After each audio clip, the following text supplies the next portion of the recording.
Okay, we are continuing to learn in Parashat Haye Sarah. Let's look at the next pasuk. Batamot Sarah be Kiryat Arba hi Hebron. So she dies in Kiryat Arba hi Hebron. That's the city of Hebron. Be'eretz Canaan. Vayavo Avraham nispul l'Torah v'livkota. He came to give a eulogy and to cry over her. And if you look in the word livkota, it has a small chaf. Very good. It has a small chaf in it.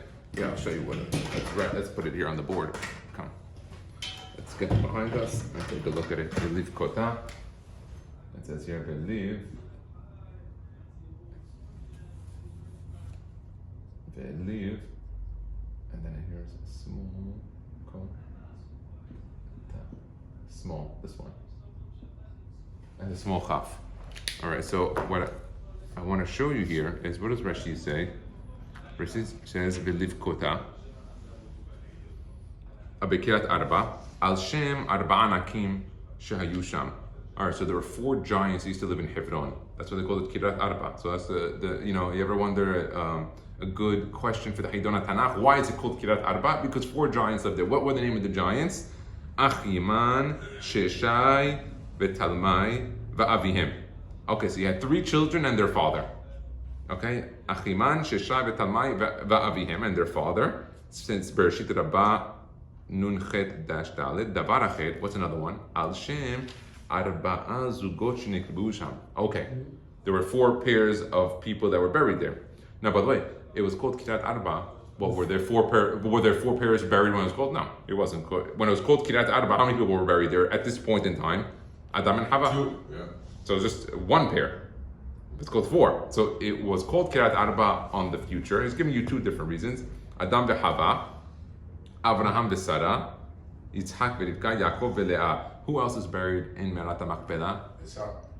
His head. Some say his head, some say his eyeballs. Well, do you guys remember the story? What happened in that story? Yeah. So what was it? Who was blind? Yeah. So what would happen? I'll tell you what happened. They were Yaakov Avinu passed away, and they mummified him. After about 30-40 days that they mummified his body, they ended up taking his body and going all the way up north to bring it to Hebron. Now, they stopped at Gordon Ha'atat. When they were getting towards the Hebron, what happened was that Esav heard that Yaakov Avinu died. And he knew that he was going to go be buried in Merat HaMachpelah, along with the place that his father and mother, Yitzhak and Rivka, were there. He didn't want that. So he came with the generals, and he came with his children, and he started harassing all the Shevatim. And he started saying, no, I'm older, you're not older. And then Yaakov's children, no, but you saw the Bechorah. He said, no, I didn't. He said, you signed the paper. Where's the paper? I want to see it. So they told Naphtali, look, Naphtali, Ayala Shelucha, you run quick, like a deer. Do us a favor, go put on your sneakers, go run to Mitzrayim, to Goshen, bring us the document. We don't have it with us right here. Go get the document. So Naphtali, he's putting on his sneakers. He's trying to prepare himself to go run to Mitzrayim to go bring for them the document, because Esav is harassing them about being buried in Merat HaMachpelah. In the interim, there was one of the tribes, his name was Dan. He had a son, Miskin, Azid. His son was handicapped. It said to Bnei Dan, Hushim. He couldn't hear. He was mute, couldn't speak too much. And all the Shevatim, they probably looked at Dan, the only grandchild of Yaakov Avinu that had this deformity of a sort, according to one opinion, because another opinion says he had a lot of children, they were all normal. But we're taking the opinion that he had a handicapped son. And we look at it and we think, handicapped son? All right, okay, it happens. Now this guy Hushim was looking at the whole situation and he didn't understand. He wasn't, we'll say he was all there because he's one of the children of the Shevatim, but he seemingly saw something was going on wrong. So he started trying to understand, I don't understand, why are you not burying Grandpa? Grandpa's there in his thing, why are you not burying him? All he sees is Esav going like this, going crazy, and he sees his grandfather dead on the floor. He doesn't understand what was going on. He takes out his sword.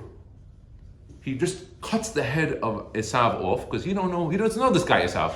I don't know what's going on over here. He just cuts his head off. Now, some say the head rolled in. Some say he did it with such a force, the eyeballs flew right out into into the Me'ara, and Naphtali was already on his way down. By the time Naphtali got back, what happened? I don't know. Hushin. Now, it's interesting to say this, because sometimes people think they have a handicap in a way, they feel bad. Okay, it's not so good. I don't mean a handicap, in a way that affects, person. But he might feel like, I don't have something. The Torah tells us something very interesting about Hushin. First, this guy goes down in history as the guy who killed Esav. That's key. Great. I'll give you another one. At the end, we see that the Torah tells us, Dan me'asef kol ha'machano. Me'asef kol ha'shevatim. He was the one who gathered all the Shevatim. What does that mean, gather all the Shevatim? He was the last one of the Shevatim in the line. When they were all go, he was the last. Happens to be, he was one of the biggest tribes. He was a great fighter. That's right. He was a great fighter. Great. Yeah. Well, where did this come from? It came from Dan, and Dan and his son Hushin. I mean, they saw what Hushin did, and they said, this was women. They take pride, even if they weren't the best fighters. The pride made them the best fighters. They said, listen, you forgot that our father Hushin, he killed Esav. Where was Yehuda? Where was Shimon and Levi? I thought you guys killed all the Shechem. What happened? This guy went in. Yehuda did it with him, no? No, it was just him. Now, why did? Why? No. Okay. No, it was Hushin. Now, what was it? Why did they say? What was the problem with Yehuda? Why didn't Yehuda or Yosef go out and do it? They said there's another problem, because Esav looked like Yaakov.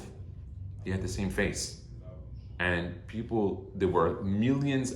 Maybe not millions, but I would assume tens of thousands of people came to this thing. The Pharaoh came? Pharaoh didn't come, but many of the other kings came. I think 30-something kings came. They could put their crown on top of his hearse that they were moving the body on his coffin. And what we see here from Hushin is a key important part, is that he's also one of the largest Shevatim at the end. Meaning, what does that mean? You might think that out of all the Shevatim, you see that he's the only one who had one child. He had one handicapped son. But from that handicapped son, he ended up having, one of the biggest Shevatim, if not the biggest. I think Yehuda was the biggest, but he was one of the biggest Shevatim, and he was the last. He was Me'asef Kol HaMachanot. What does that mean? He was the lost and found of Klal Yisrael while they're in the desert. He was the last Shevet, and he was one of the biggest. So while everybody was going, if anyone dropped anything, anyone forgot what they left behind, I forgot my tent stake, he would gather all the stuff from the lost and found, and everyone would go, okay, got it done. What would you lose? I lost my phone. Okay, got it done. I lost my tent stake. Got it done. And he would do it. Now, what's the message here? You know what the message I see here is that from the one that you thought was the handicapped one, that you didn't see any success from, he's the one who killed Esau. He's the one who's going to find you what you lost, and he's the one who's going to be the end, closing off the security of Am Yisrael. Why? Because when you're traveling in the desert, you need security from the front. But what was the security in the front? It was the Aron and Dan and Kavod. But we needed security from the back. Dan was in the back. Well, wasn't he also the last person to get a stake in the land? Who, Dan? Yeah. It's possible. I don't recall. There's a place called Tel Dan. Tel Dan. Have you been there? No. So they say that's the city of Dan. It's an amazing place, right? And that he did all the fighting. Everybody got their piece of land, and he kept on fighting until the end, and he was the last. They were the last tribe to get their piece to get that portion. But you know what this message to me is? Don't underestimate anybody, even the person that you think we call him miskin, hazid. Don't. By Am Yisrael, the one who's the most miskin is the one that you have a lot to learn from. Baruch Adonai Le'olam. Amen. Amen. They say also the kids